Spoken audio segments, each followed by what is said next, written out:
Mahigit 2,000 pamilya na ang nailikas sa mga otoridad sa Batangas at patuloy naman ang pagtugon ng Batangas PNP sa epektong dulot ng pananalasa ng Bagyong Christine.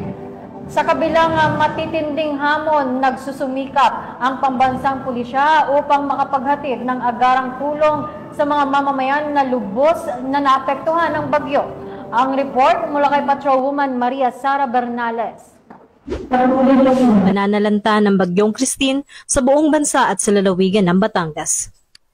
Matinding pag-ulan at hangin ang dala ng Bagyong Christine sa lalawigan, ngunit hindi tumitigil ang ating mga kapulisan sa pagresponde, pagbantay at pagtulong sa ating mga kapwa Batanggenyo na apektado ng bagyo.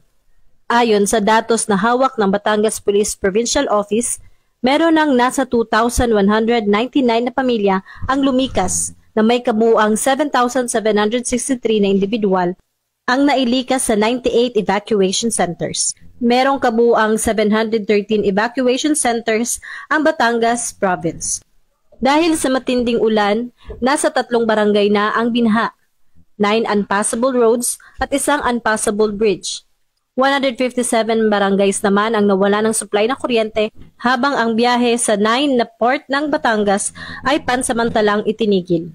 Hindi tumitigil ang buong pwersa ng PNP at naideploy na ang mahigit sa 110 na kapulisan upang mapanatiling ligtas ang ating mga mamamayan at nakaalerto na rin ang buong Batangas PNP sa anumang tulong kakailanganin hindi lamang ng lalawigan pati na rin ng mga karatig bayan.